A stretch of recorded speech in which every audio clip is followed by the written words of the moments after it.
Hi, and welcome to another edition of Newsmakers TV. I am Jerry Roberts. It is Thursday, October 5th. We are rocking the Golden Gate Bridge in honor of the late Senator Dianne Feinstein, who is being put to rest in her beloved home city today. And we are joined, as always, by our all-star panel of top local journalists, Nick Welsh, columnist extraordinaire and executive editor of the Santa Barbara News Press, Josh Molina, widely known journalistic educator, Joe Rogan of Santa Barbara, and Joe Rogan is the Josh Molina of the United States. well, whatever. For Newshawk, I have to mention Newshawk. And we are joined this morning by Cheri Rae, author of Dyslexia Land, a field guide for parents of children with dyslexia, and the forthcoming, can you see this? There you can. The String of Pearls, her biography of Pearl Chase of Santa Barbara, which is, I've just started, but it looks to be a good read. Cheri, let's start with you.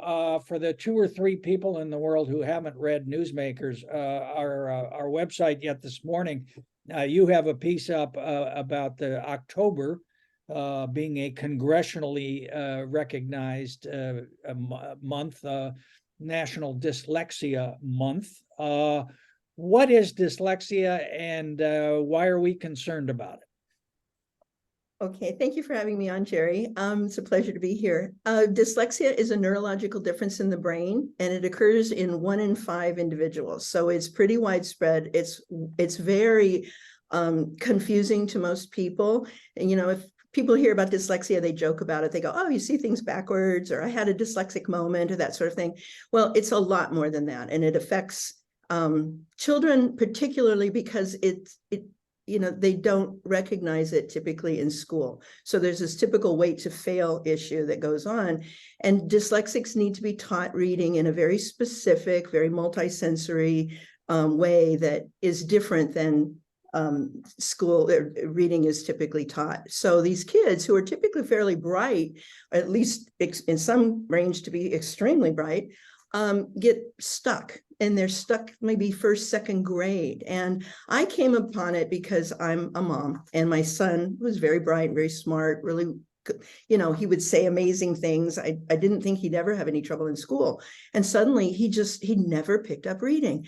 And like so many parents, I had to, it's a very steep learning curve. You have to learn all about dyslexia. You have to learn about what they're doing in school. You have to figure out where your kid is on it. And so it becomes like a dominating force in your life. So, yeah. Well, with 1 out of 5 people, 1 out of 5 kids who have it, surely there is testing for it in schools, correct? One would think so. However, that has not been the case, and certainly not in California, and it still isn't and won't be until 2025. And they're going to do some kind of screening then. It's been a political mess since the 90s. And sadly, and I'm a liberal person who believes in unions, it's the teachers union that has fought so hard to keep screening out, to keep training of teachers. They've worked very, very hard. There was a bill passed in 2015 that the first 2 things that the teachers union got rid of were teacher training and screening. So we could be a lot farther ahead. We're just not. And that bill, as I recall, was by Senator Monique Limon, our very own. Why is the union against it? Well, if you acknowledge dyslexia, you have to address it appropriately. And we're not equipped to do it.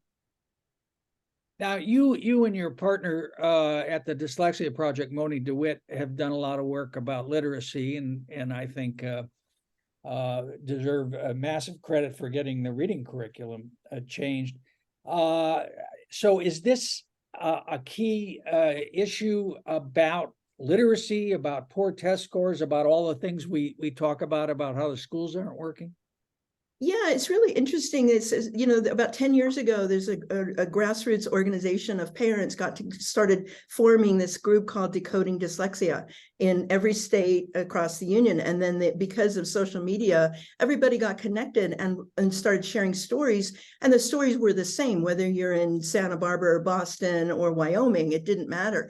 And so that movement led to, wait a minute, 20% of the kids have dyslexia, but 50% of the kids can't read. So there's something more going on. And so that led into this whole big thing with Emily Hanford and the looking at literacy and saying, wait a minute, we've been teaching reading all wrong. And that's how we've gotten to this place of what works for dyslexics tends to work for all kids.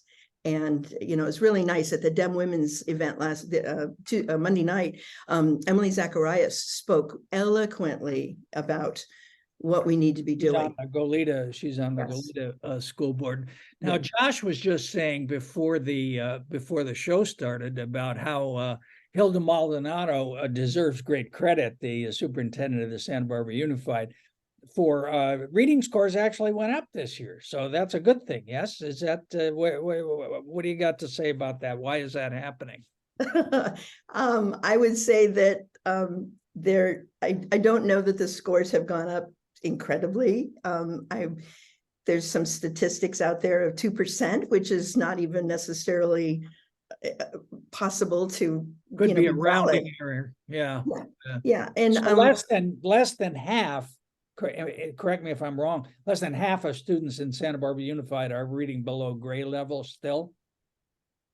Less than half are reading below grade level. More than half are reading more than grade half, level. yeah. Correct. Yeah. Yes. Yes. Yes. I have their little sheet that they handed out the other day. 35% of Latino students met or exceeded standards, and 35% are above, so it's sad. It's sad. I don't know why we're not looking at and setting goals for 90%, 95%, when we're talking about, 50%, that's so wonderful. It's so not, because if you think about it, every child that walks into a kindergarten classroom thinks they're going to learn to read, and only half of them do. That's not okay. That's not okay in Santa Barbara for sure. Yeah. Well, we would think with the reading scores that just went up, I mean, one would just imagine that, people are back in school, and there's just going to be an inevitable bump. It's like, okay, you go from however many years of home, mandatory home teaching or whatever, to everybody's back in school. There's just going to be an inherent, you're going to get a bump from that. And so it's not really surprising that they went up. And I'm guessing that if you look across the state or the country, you're seeing, the back to school bump all over the place. And it's not going to be a huge number, and it's not going to be like, we've just discovered the cure for dyslexia or anything else. It's just a bunch of kids are back in school. Yeah, I think you're right. I think you're right. Well, yeah. I mean, I think those who write about education in the U.S. obviously and elsewhere are going to, there's always going to be a before and after with the pandemic and the online learning that we went through for a couple of years. But now we have this, I guess, equally troubling report that chronic absenteeism is up in the schools as well. What do we attribute this, Cheri or Josh or somebody? People hear from me every week. Cheri, go for it. Well, I think that parents are figuring out options, and at least from a dyslexic perspective, an awful lot of kids who are dyslexic and don't feel that they belong in school anyway. I mean, my own son used to tell me, I don't think school's really, for me. And I think parents are learning about homeschooling and these various little networks that they can get in, and these pods that they've created, and online learning where you can hire a tutor to work with your kids who's in, another state. I think there are a lot more options. And I also think that people are tired of fighting to get what they need for their kids. And as you point out in your piece, Sir Richard Branson, the zillionaire entrepreneur, is himself dyslexic, but has really pointed to a lot of learning abilities and skills that dyslexics have that can contribute to success. Yeah. Yeah, that's the really frustrating things. And a lot of times, people look at them and they go, well, you can't read, but you can figure out this scientific thing, or you're an incredible ballerina, or look at your art. What's the problem here? So it can be maddening to deal with dyslexia, but there are great strengths that we want to support while we're addressing the challenges.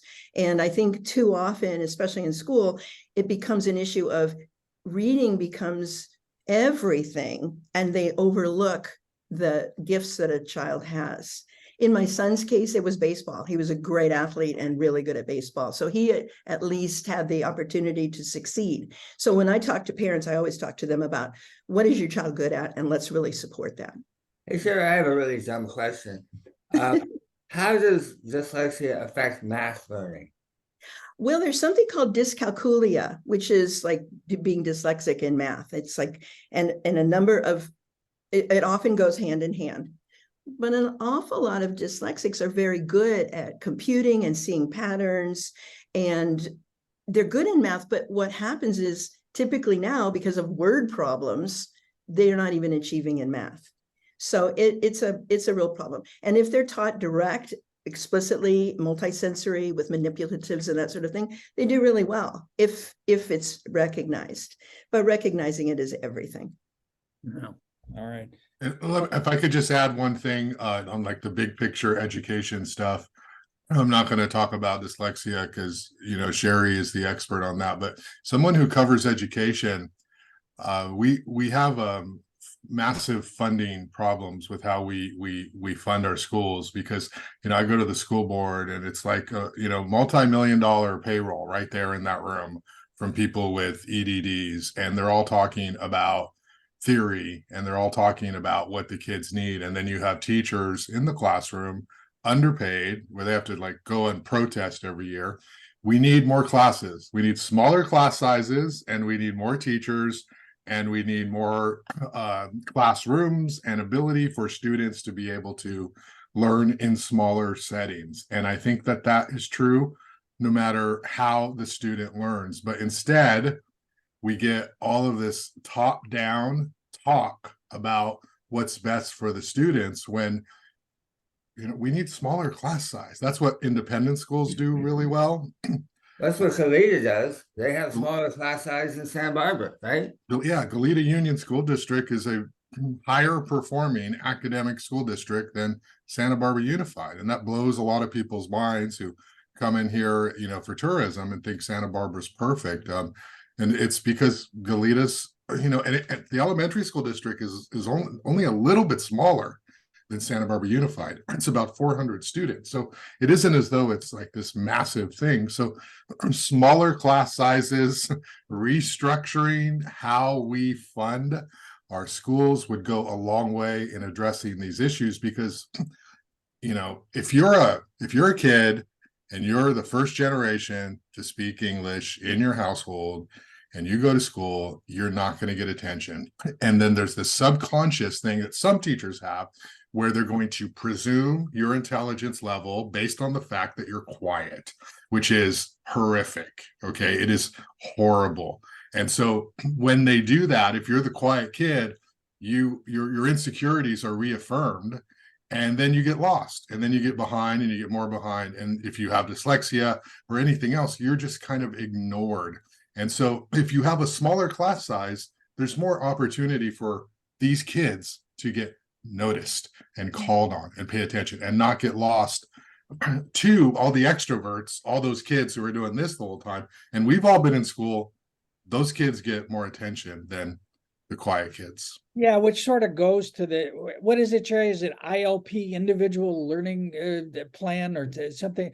I just, my couple of my daughters are having such frustration trying to deal with the school district about this. And that certainly goes to Josh's point about small class size. But that seems to me to be at the nexus of a lot of what the teachers union doesn't want to do, or doesn't want their members to have to do, which is have an individual plan for every student, which on the natural sort of seems like a good idea. Well, it is a good idea if it works. And it's called an IEP, Individual IEP. Education Program. And the problem with that is this is part of special ed. So a kid has to test into that.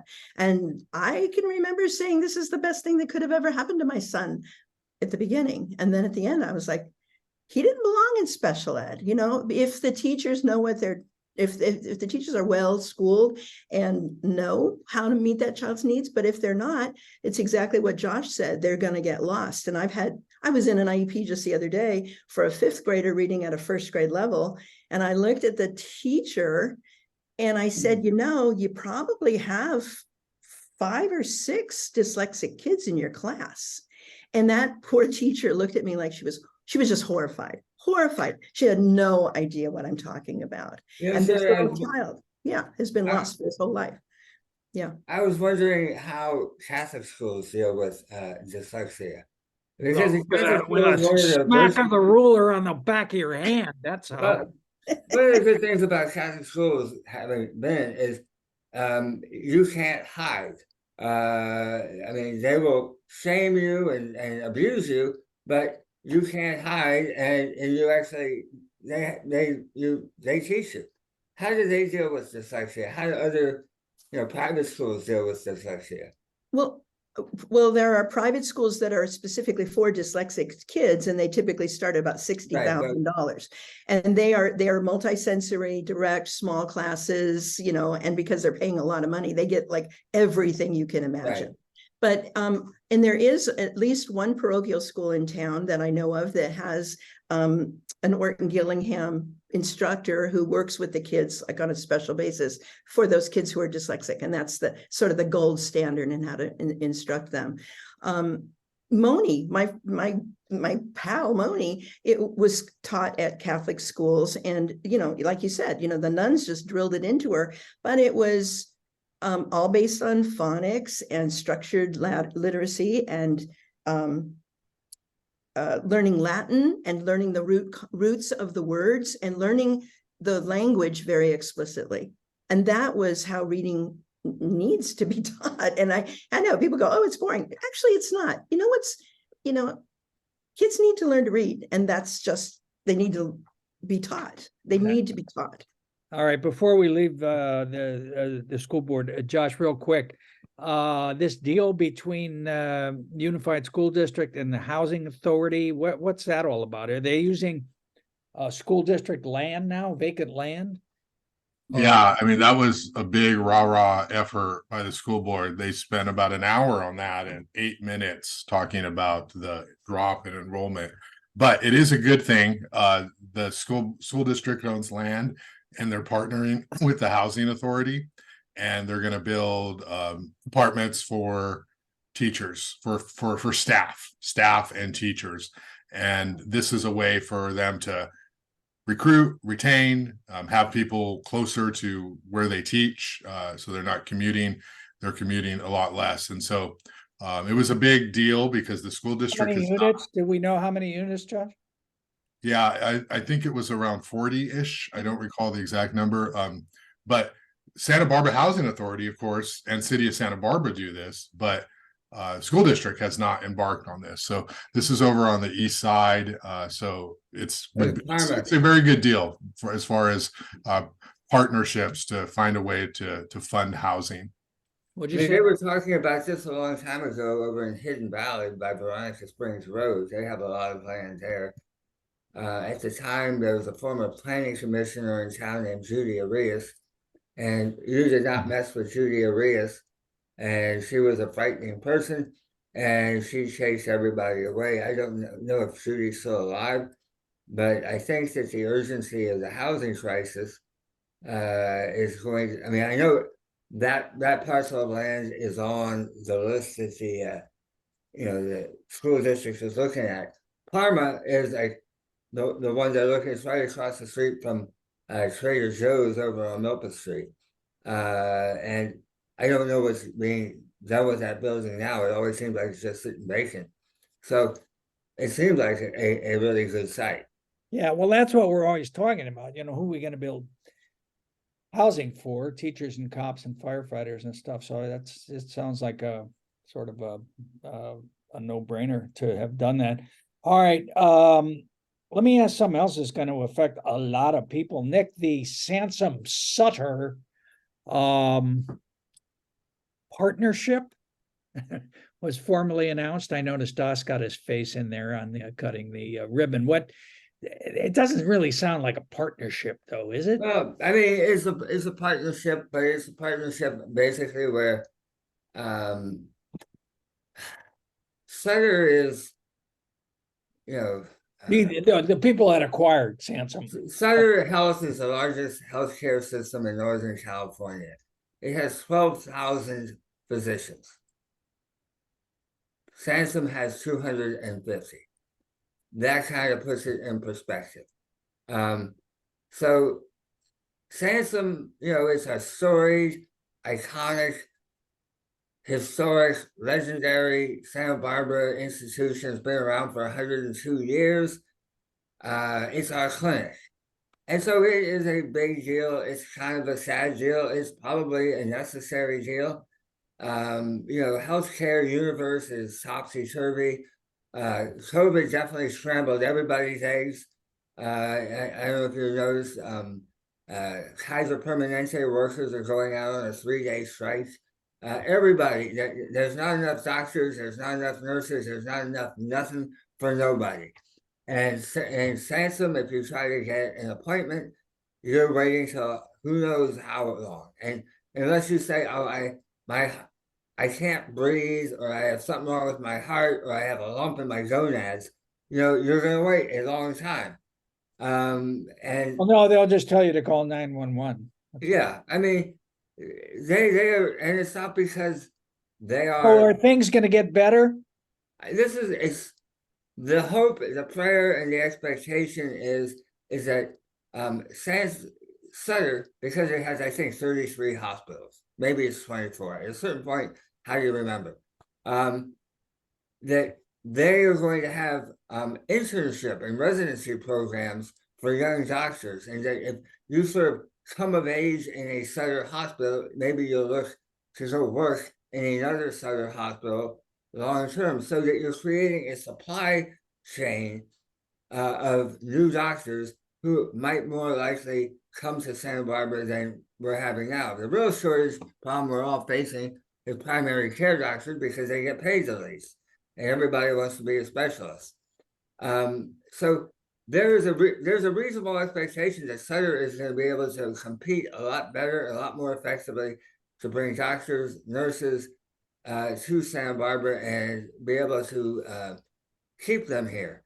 The thing that you hear from other people is that it's going to, I think, a lot patients will see their doctors a lot sooner, and they'll have better access, but they may not be getting the same level of, I almost call it leisurely, but longer sessions.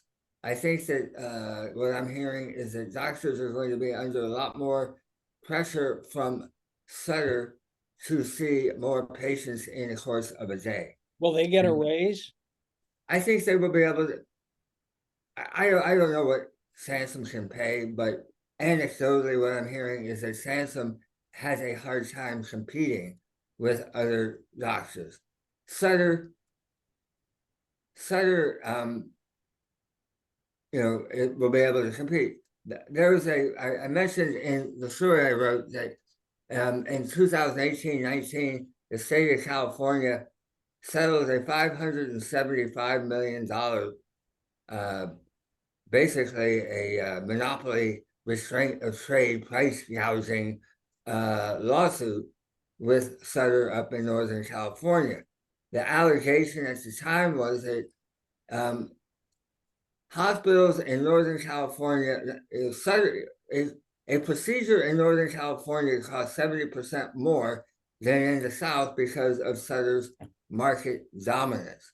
To have a baby up in Northern California, it was alleged, costs twice as much as it costs to have a baby in Southern California because of Sutter's market dominance. Hence the $575 million settlement, which is not chump change. There was a list of 8 or 9 behavioral changes that Sutter had to, agree to as well. And I have no idea how that is going, but I think Sutter is going to be able to pay more for doctors. All right, we'll see if the devil we know is better than the. I mean, there's Oh. a certain irony in this, that I don't know, was it 5-6 years ago, Cottage and Sansum Right. were trying to merge. And the Attorney General, said to be Kamala Harris at that time, said, no, this is not a good idea because it's going to give Cottage way too much bargaining power. And Cottage is already being the 8,000-pound gorilla in town, taking too much out of the hide of the insurance company. All right. All right. So it's a big deal. Yeah, it is a big deal, and it's going to affect just about everybody in town. All right, Josh, we were off last week because of the Feinstein, her death. But a couple things on State Street have been percolating. One is they voted again to keep it closed to cars altogether in what was kind of a little stormy session. But now they're going to require design permits for parklets. Is that true? Am I reading that correctly?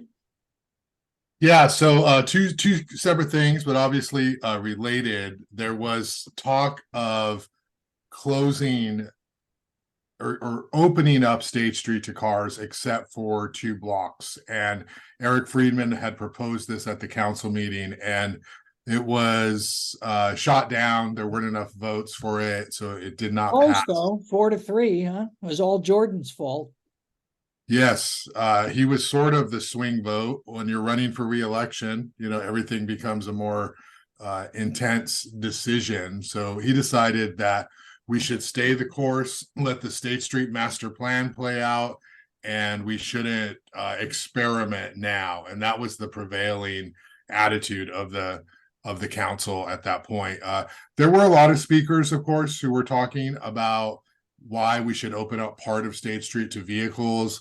Jim Cannell owns SEMA, and he says he's the largest commercial real estate property owner downtown. And he says he knows and talks to these retailers. And he says there's a disconnect between what he's hearing from the council about what State Street needs. And he's hearing retailers say, we're not going to go there if there's no vehicular traffic. So they don't trust Jim.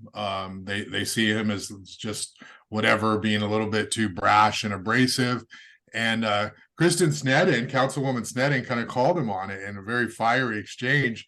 Well, it wasn't really exchange, fiery comment, because he made his comments earlier. But she said, I find it, sort of paraphrasing here, puzzling that the largest commercial real estate owner on State Street complains about no retailers want to come in, but they won't lower their rents. And so that goes to a whole other issue of, if we want to have retailers, should these property owners be lowering the rent? So something is in there. Something's better than nothing. So that conversation was there. And in the end, State Street's going to stay the same for now.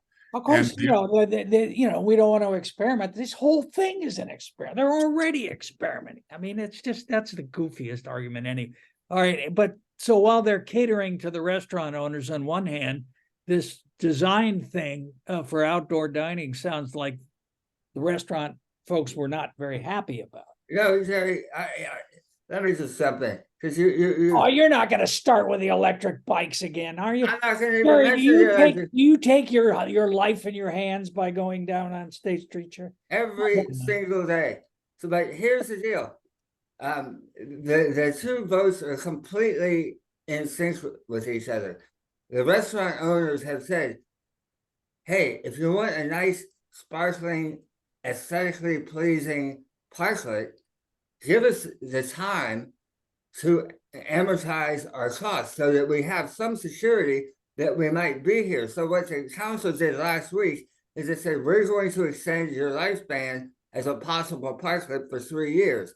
And in 3 years, a business can justify, oh, I'm going to make this nice. And so now you have an aesthetic review system, to not to rely on the good taste of the owners, but to kind of get what you think. So it really, they are sort of hand in glove, the two votes. The other thing, I know you just want to get apoplectic about something, but Well, the I'm gonna get reality is- apoplectic about you hijacking Josh's story in a minute, but go ahead.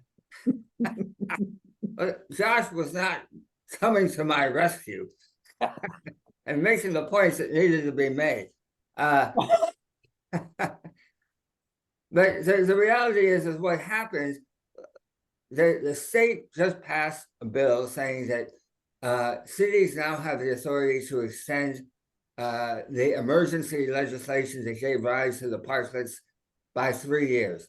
And if the city of Santa Barbara has just invested $800,000, a sum which you have made much hoo-ha about, trying to study the future of State Street, and you don't even have a report on what they want to do, and then you're going to foreshorten the amount of time that they can have on State Street, Jerry. I think you were looking to cut You off act the like road. they had 9 blocks of State Street closed going back to Pearl Chase. This just happened a couple of years ago in an emergency basis. It's not like, there's some monument to 9 blocks of State Street. Josh, finish your story. Jerry, you take drugs. Finish your You take drugs to get in this mood. I would rather have Nick Welsh be the sole member of the city council because he's much smarter and much more entertaining, and just let him make the decisions. Well, The except for parklet- Kristen Snedden. Yeah, go ahead. Oh yeah, right. I know I don't mean Kristen that did a good literally. job. I'm just trying to compliment Nick here, okay? So nobody get offended.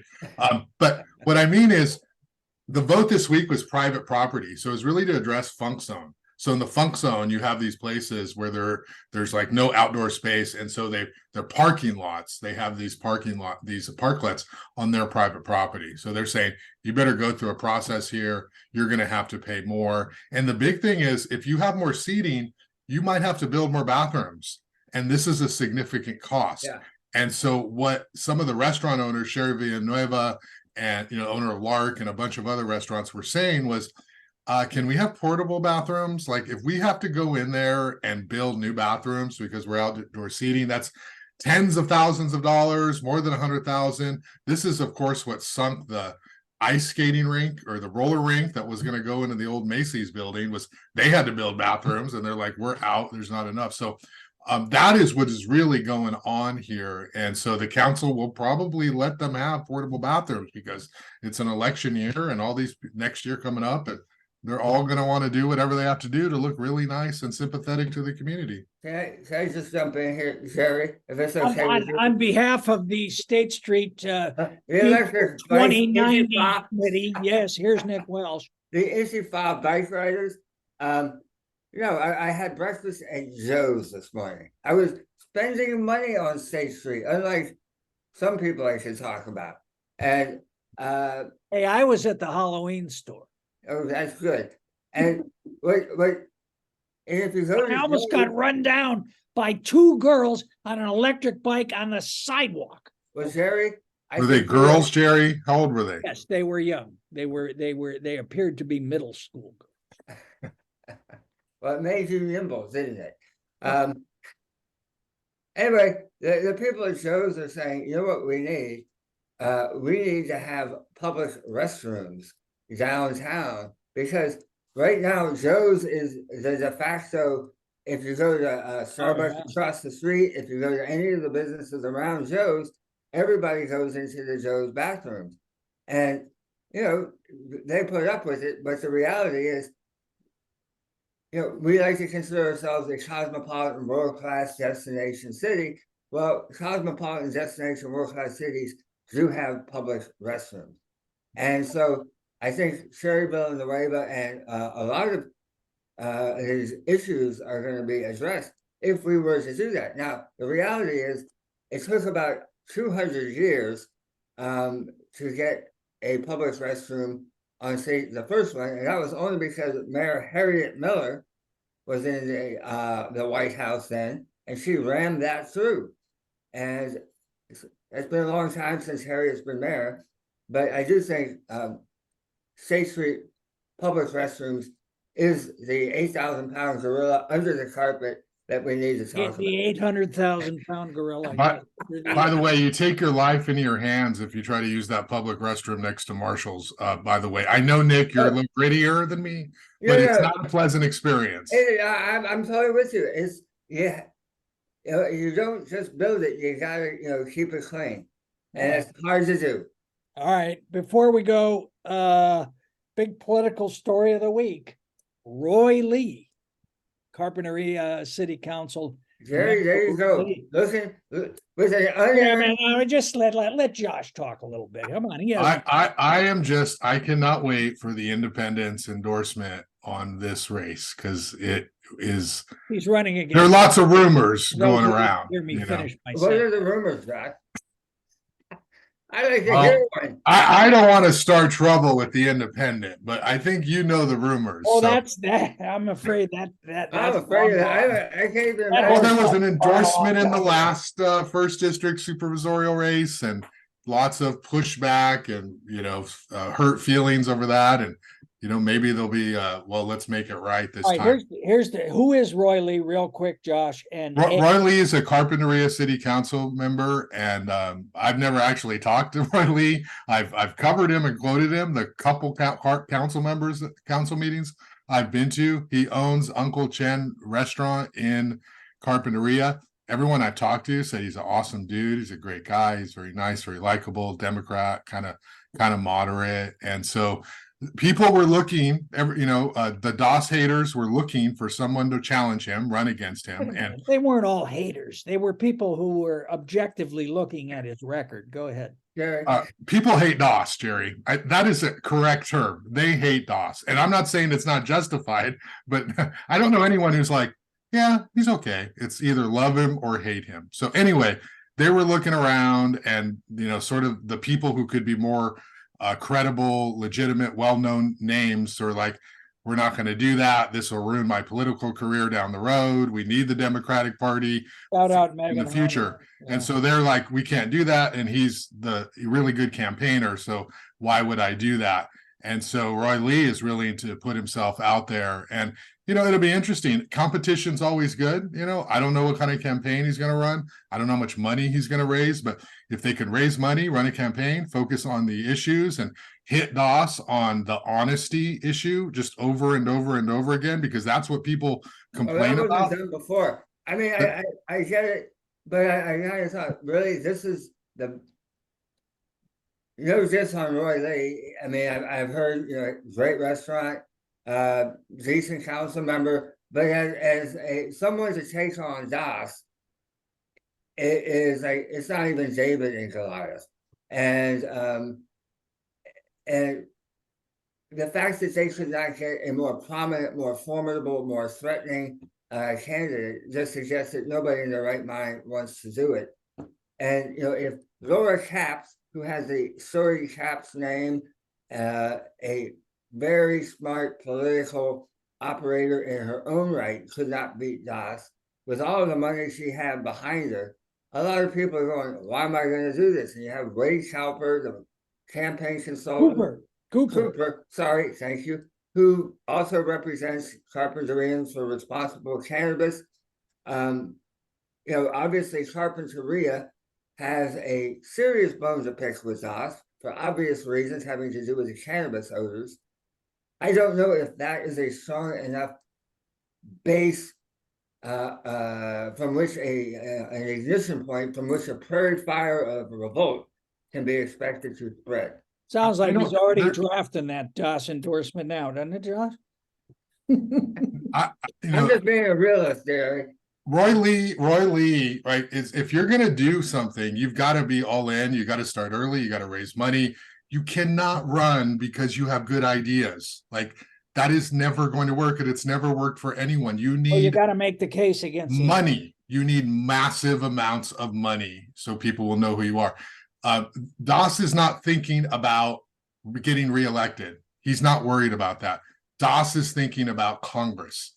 DOS is thinking about Monique Limon, Laura Capps, DOS Williams. Who is going to get that seat when Salud Carbajal? Yeah, well, DOS is thinking about how to keep his public pension straight. That's what DOS is thinking about. All right, we got to get out of here. Cheri Rae, Josh Molina, and Nick Welsh, thank you so much. Cheri's book is A String of Pearls, Pearl Chase of Santa Barbara. There it is. And when's the Chaucer's event, Cheri? November November 8th. November 8th. 8th. She'll Is be that her Santa Claus. birthday? No, her birthday's the 16th. Okay, you told me that. Oh, all right. Scorpio. She was a All right. Scorpio. Thank you. Thank you all. Thank you all for watching, and we will see you next time on Newsmakers.